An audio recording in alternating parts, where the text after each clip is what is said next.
नमस्कार दोस्तों, स्वागत है आपका हमारे YouTube चैनल पे। और आज की वीडियो में हम बात करने वाले हैं ग्रामीण भंडारण योजना के बारे में। जी हाँ दोस्तों, ग्रामीण भंडारण योजना के बारे में हम इस वीडियो में चर्चा करेंगे। हम इस वीडियो में आपको बताएंगे कि ग्रामीण भंडारण योजना क्या है, किस प्रकार से आप इस योजना का लाभ ले सकते हैं और क्या क्या डॉक्यूमेंट आपको इस योजना के लिए चाहिए होंगे, किस प्रकार से आप भंडारण के लिए एक वेयर हाउस ओपन करके आप किस प्रकार से सब्सिडी प्राप्त कर सकते हैं। इन सब के बारे में दोस्तों हम आपको इस वीडियो में बताएंगे। तो इसलिए आपसे निवेदन है कि आप इस वीडियो को पूरा देखना। और हमेशा की तरह आपको बोलेंगे कि आपने अभी तक अगर हमारा YouTube चैनल सब्सक्राइब नहीं किया है तो प्लीज सब्सक्राइब कर लीजिए और बेल आइकन को भी प्रेस कर दीजिए ताकि आने वाले हर अपडेट आपके पास सबसे पहले पहुंचे। तो चलिए दोस्तों, जानते हैं कि ग्रामीण भंडारण योजना क्या है। ग्रामीण भंडारण योजना किसानों के लिए बेहद मददगार साबित होती है, क्योंकि सही तरीके से अगर इसका लाभ उठाया जाए तो हम जो अनाज होता है उसका भंडारण अच्छी तरह से कर सकते हैं। अक्सर देखा जाता है कि किसान उपज को सुरक्षित नहीं रख पाते हैं, जिसके कारण वो अपने फसल को औने पौने दाम में बेचने के लिए मजबूर हो जाते हैं। उनके सामने उपज को सुरक्षित रखने के लिए कोई भंडार गृह नहीं होता, यानी कि अनाज के भंडारण का कोई सामान उनके पास नहीं होता। इसका मुख्य कारण दोस्तों किसानों की आर्थिक स्थिति भी होना है, क्योंकि अगर किसानों की आर्थिक स्थिति कमजोर होगी तो वे भंडारण के लिए बड़ा गोदाम का निर्माण नहीं करवा सकते हैं, जिसके तहत सरकार है वो इस योजना के तहत उनको सब्सिडी प्रदान करती है, जिसके बारे में हम विस्तार से जानेंगे। यदि स्वयं किसान भंडार गृह का निर्माण करे तो इसमें बहुत खर्चा आता है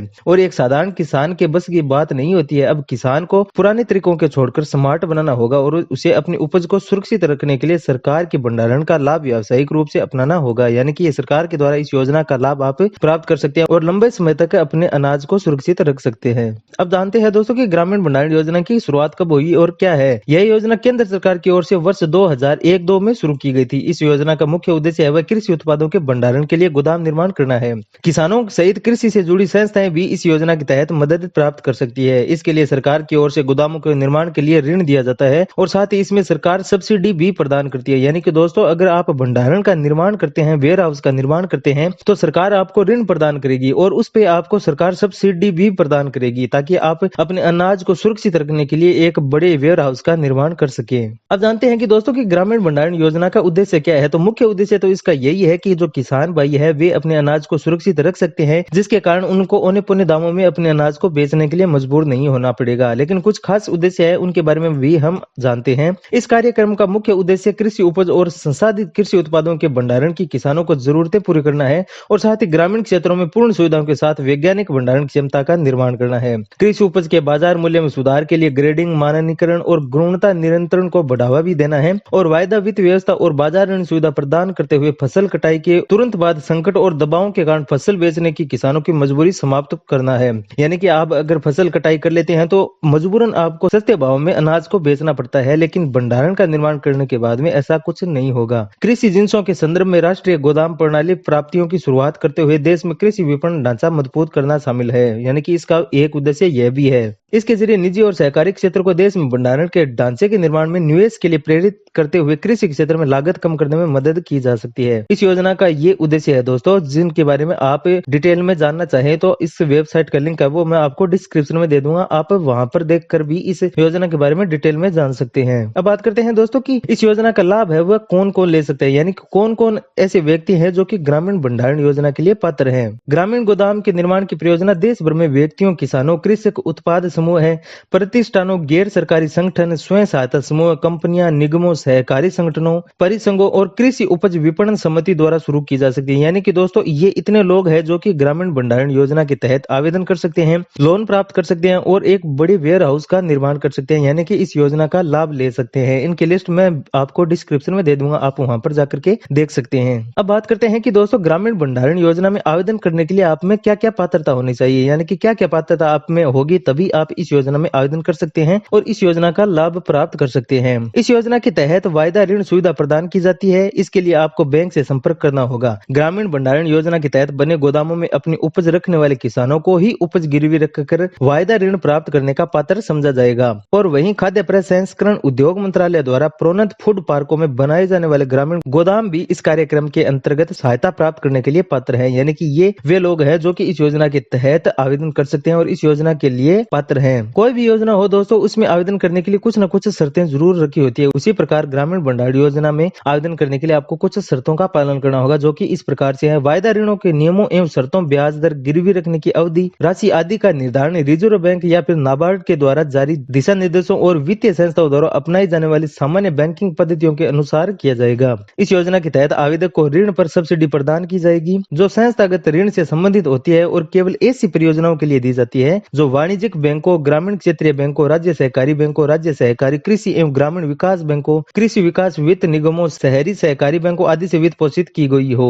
यानी कि इन बैंकों से आप है वो ऋण प्राप्त कर सकते हैं और ऋण पे सब्सिडी प्राप्त कर सकते हैं। दोस्तों इन बैंकों की लिस्ट भी आपको मैं डिस्क्रिप्शन में दे दूंगा, आप देख सकते हैं। इसके अलावा जो कुछ शर्तें हैं वो है गोदामों की क्षमता का निर्णय उद्यमियों द्वारा किया जाएगा। लेकिन इस कार्यक्रम के अंतर्गत सब्सिडी प्राप्त करने के लिए गोदामों की जो क्षमता होनी चाहिए वे 100 टन से कम और 30,000 टन से अधिक नहीं होनी चाहिए। यानी कि 100 टन से कम नहीं होनी चाहिए और 30,000 टन से अधिक गोदामों की जो क्षमता है वह नहीं होनी चाहिए। 50 टन क्षमता तक के ग्रामीण गोदाम भी इस कार्यक्रम के अंतर्गत विशेष मामले के रूप में सब्सिडी के रूप में पात्र हो सकते हैं जो व्यवहार्यता विश्लेषण पर निर्भर करेंगे। पर्वतीय क्षेत्रों में 25 टन क्षमता के आकार वाले ग्रामीण गोदामों भी सब्सिडी के हकदार होंगे। यानी कि अगर पर्वतीय क्षेत्र में आप रहने वाले हैं और आपका जो वेयर हाउस है वो 25 टन क्षमता वाला है तो भी आप इस योजना के लिए पात्र हैं। और इस योजना में ऋण चुकाने की जो अवधि है 11 साल है। दोस्तों ये सबसे बड़ी खास बात यह है कि आप जो ऋण लेते हैं उस ऋण को चुकाने की जो अवधि है वो 11 साल तक है। 11 साल में आप कभी भी इस योजना के तहत लिए जाने वाले ऋण को चुका सकते हैं। अब बात करते हैं दोस्तों कि किस आधार पर सब्सिडी मिलती है। यानी कि इस योजना के तहत आपको सब्सिडी दी जाती है और किस आधार पर वह सब्सिडी आपको दी जाती है। कार्यक्रम के तहत सब्सिडी गोदाम के प्रचालन के लिए कार्यात्मक दृष्टि से अनुषंगी सुविधाओं के जैसे कि चार दीवारी, भीतरी सड़क, प्लेटफॉर्म, अतिरिक्त जल निकासी प्रणाली के निर्माण,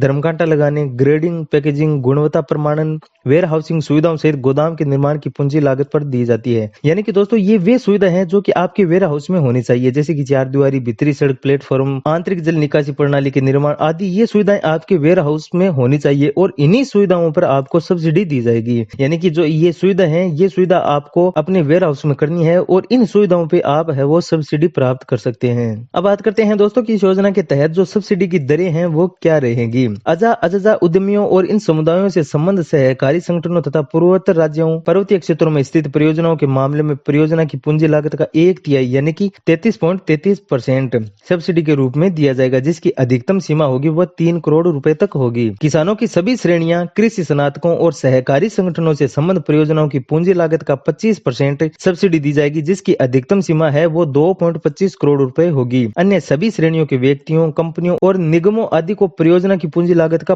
15% सब्सिडी दी जाएगी जिसकी अधिकतम सीमा है वह 1.35 करोड़ रुपए होगी। एनसीडीसी की सहायता से किए जा रहे सहकारी संगठनों के गोदामों के जीर्णोद्धार की परियोजना का लागत का 25% सब्सिडी दी जाएगी। कार्यक्रम के अंतर्गत सब्सिडी के प्रयोजन के लिए परियोजना की पूंजी लागत की गणना निम्नलिखित अनुसार की जाएगी। 1000 टन क्षमता तक के गोदामों के लिए वित्त प्रदाता बैंक द्वारा मूल्यांकित परियोजना लागत या फिर वास्तविक लागत या फिर 35 रुपए प्रति टन भंडारण क्षमता की दर से आने वाली लागत इनमें जो भी कम हो। 1000 टन से अधिक क्षमता वाले गोदामों के लिए बैंक द्वारा मूल्यांकित परियोजना लागत या फिर वास्तविक लागत या फिर 1500 रुपए प्रति टन की दर से आने वाली लागत इनमें जो भी कम हो। वाणिज्यिक सहकारी बैंकों और क्षेत्रीय ग्रामीण बैंकों के द्वारा वित्त पोषित परियोजनाओं के मामले में सब्सिडी नाबार्ड के जरिए जारी की जाएगी। यह राशि वित्त प्रदाता बैंक के सब्सिडी रिजर्व निधि के खाते में रखी जाएगी और कर से मुक्त होगी। यानी कि इसमें आपको किसी भी प्रकार का कोई कर नहीं देना होगा। दोस्तों ये लिस्ट है वो आपको मैं डिस्क्रिप्शन में दे दूंगा, आप वहां पर जाकर के अच्छी बेटर रूप से इसको समझ सकते हैं और इस वेबसाइट का भी लिंक मैं आपको डिस्क्रिप्शन में दे दूंगा। वहां पर आप ग्रामीण भंडारण योजना के तहत जो सब्सिडी की दरें हैं वे कुछ अच्छे ढंग से सीख सकते हैं। अब बात करते हैं दोस्तों कि ग्रामीण भंडारण योजना के संबंध में कुछ खास बातें कि क्या क्या इसकी खास बातें हैं। इस योजना के तहत आवेदक के पास खुद की जमीन होना आवश्यक है।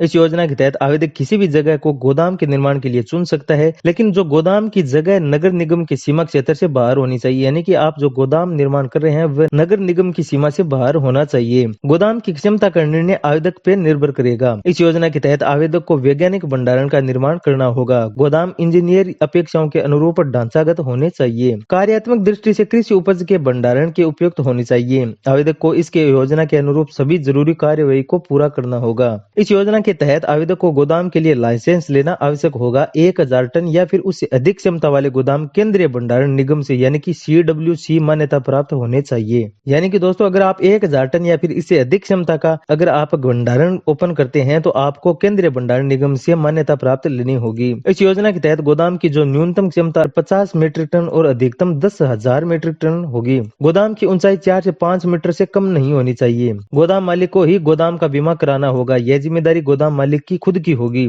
इस कार्यक्रम के तहत उद्यमी को इस बात की आजादी है कि वह अपने वाणिज्यिक निर्णय के अनुसार किसी भी स्थान पर गोदाम का निर्माण कर सकता है। गोदाम या फिर भंडार गृह का निर्माण के लिए आवश्यक नियम और शर्तें क्या है, वे कुछ इस प्रकार से हैं। CPWD या फिर SPWD के दिशा निर्देशानुसार निर्माण गोदाम या भंडार गृह का निर्माण किया जाना जरूरी है। कीटाणुओं से सुरक्षा यानी कि अस्थायी सीढ़ियों के साथ ऊंचा पक्का प्लेटफॉर्म, चूहा रोधक व्यवस्था सहित आदि आपके भंडार गृह में होनी चाहिए। पक्षियों से सुरक्षा जाली वाली खिड़कियां, रोशनदान आपके भंडार गृह में होने अनिवार्य है। प्रभावी धूम्रीकरण, फ्यूमिगेशन के लिए दरवाजों खिड़कियों की वायु अवरोधकता होनी चाहिए। इसके अलावा आपके भंडार गृह में कुछ निम्न सुविधा होनी चाहिए, जैसे कि पक्की सड़क होनी चाहिए, पक्की आंतरिक सड़क होनी चाहिए, जल निकासी की उत्तम व्यवस्था होनी चाहिए, अग्निशमन यानी कि सुरक्षा व्यवस्था तथा सामान लादने उतारने की उचित व्यवस्था आपके भंडार गृह में होनी अनिवार्य है। अब बात करते हैं दोस्तों कि अगर आप इस योजना का लाभ प्राप्त करना चाहते हैं और किस प्रकार से आवेदन करना चाहते हैं, तो आपको है वो विपणन और निरीक्षण निर्देशालय से संपर्क करना होगा, जिनके हेल्पलाइन नंबर ये हैं। इन हेल्पलाइन नंबर पे आप संपर्क करके आवेदन की प्रक्रिया को और अधिक जान सकते हैं। इसके अलावा दोस्तों आप राष्ट्रीय कृषि और ग्रामीण विकास बैंक यानी कि नाबार्ड से भी संपर्क कर सकते हैं, जिसका लिंक भी मैं आपको डिस्क्रिप्शन में दे दूंगा। यानी कि इन हेल्पलाइन नंबर की जो लिस्ट है वो मैं आपको डिस्क्रिप्शन में दे दूंगा। इसके अलावा आप राष्ट्रीय सहकारी विकास निगम से भी संपर्क कर सकते हैं। अगर दोस्तों आपको यह वीडियो अच्छा लगा तो प्लीज लाइक शेयर जरूर करें